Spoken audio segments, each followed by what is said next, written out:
Comment passer de ce type de photo à ce type de photo? Là, tu peux voir une évolution claire et nette sur mon travail. Et aujourd'hui, j'avais envie de te partager dans cette vidéo mes 4 meilleurs conseils pour améliorer le rendu de tes photos. Et ces 4 meilleurs conseils feront la différence. Elles vous permettront d'augmenter vos prix, mais surtout d'être choisi, vous, pour votre qualité de photo plutôt qu'un autre photographe. Hola, je m'appelle Camille, je suis directrice artistique et photographe de produits en freelance. Bienvenue sur cette chaîne si tu me connais pas encore. Tu peux me retrouver donc sur Instagram sous le nom de Nouchka Studio. Et ici, on va parler de conseils marketing pour les photographes, de conseils business, des inspirations photos, des behind the scene, des conseils en design et en retouche. Alors si le contenu est susceptible de t'intéresser, n'hésite pas à t'abonner si ce n'est pas déjà fait. Tu peux même activer la petite cloche. Juste avant d'entrer dans le vif du sujet, j'avais envie de te parler d'une masterclass gratuite que j'ai préparée pour toi,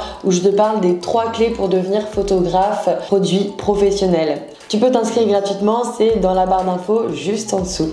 Et en toute transparence, dans cette masterclass, je te parlerai aussi de ma formation pour aller plus loin, qui est complètement finançable CPF, pour apprendre à vivre enfin de ta passion. Donc ça s'appelle Creative Studio Academy. Et on aborde à la fois l'aspect technique, créatif et à la fois l'aspect business. Premier conseil que je peux te donner, c'est d'avoir une direction artistique cohérente. C'est vraiment un challenge quand tu livres une série de photos à ton client. Il faut que chaque image soit unique, soit originale et pourtant qu'elle appartienne aussi à une même intention graphique, un même univers visuel, qu'elle soit cohérente les unes entre les autres, qui est une sorte de fil rouge. On appelle ça la direction artistique. Et il faut que ça soit facilement reconnaissable. En fait, il faut comprendre qu'il s'agit d'une même série. Mais attention, petit warning à la redondance. Et donc, vous allez me demander, mais comment faire ? Ça peut être simplement faire varier les accessoires qui appartiennent à un même thème. Par exemple, si tu veux faire, je sais pas, thème disco, tu vas pouvoir utiliser une boule à facettes, mais tu vas pouvoir aussi utiliser tous les codes du disco. Par exemple, des confettis, des choses super brillantes. Voilà, faire varier plein d'accessoires. Tu peux aussi utiliser 1, 2 à 3 fonds. Je te donne un exemple pour que ça soit plus clair pour toi. Sur cette photo pour yoga du visage, j'ai mis au sol un fond vert et sinon un fond rose.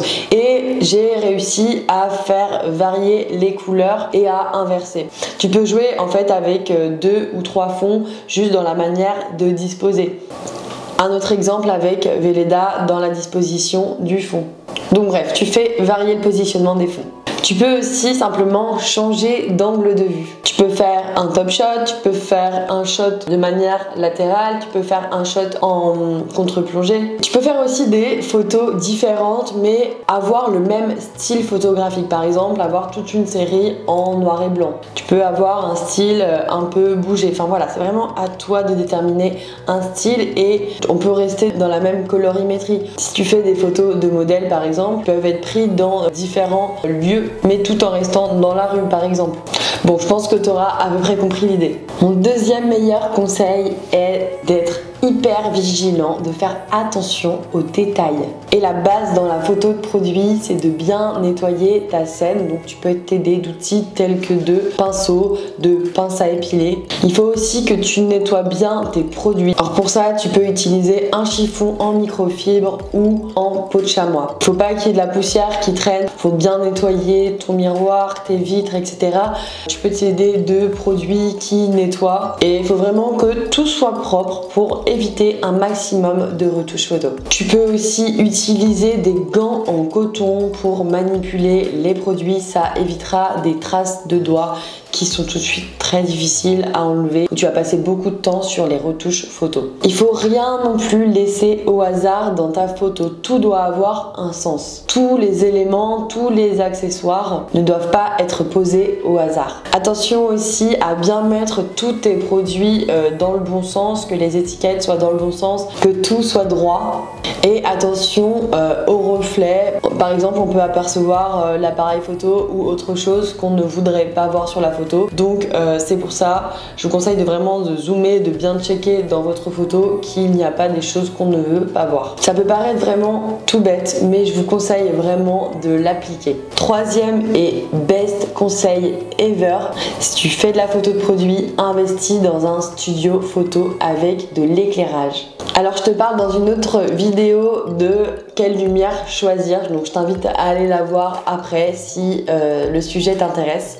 Mais voilà, ce qui va faire la différence entre un photographe qui vient de commencer, assez amateur, et un photographe professionnel, c'est vraiment l'éclairage studio. Et d'avoir une scène lumineuse avec tous les éléments qui sont nets, ça va te donner une qualité professionnelle. Et franchement, moi je le vois directement quand le photographe n'a pas mis les moyens et qu'il a tout fait à la lumière naturelle parce qu'il n'avait pas d'éclairage studio, ça se sent vraiment tout de suite. L'éclairage, la lumière de ta photo, ça va vraiment faire 70% de la qualité de ta photo.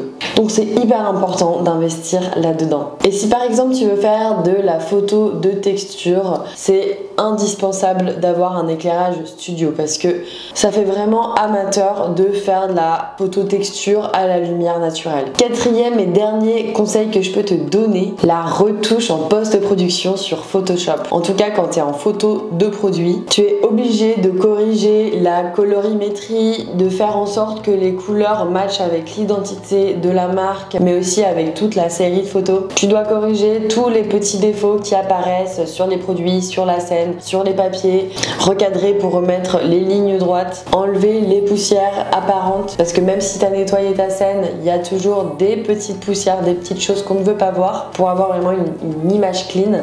Donc retoucher ton image pour avoir une qualité professionnelle. Si tu veux en savoir plus, dans Creative Studio Academy, j'ai tout un module où je t'explique avec plein de tutoriels sur Photoshop comment retoucher une image pour avoir un rendu waouh. Waouh. Creative Studio Academy t'apprend tout le process, le workflow pour délivrer une image de qualité professionnelle à ton client.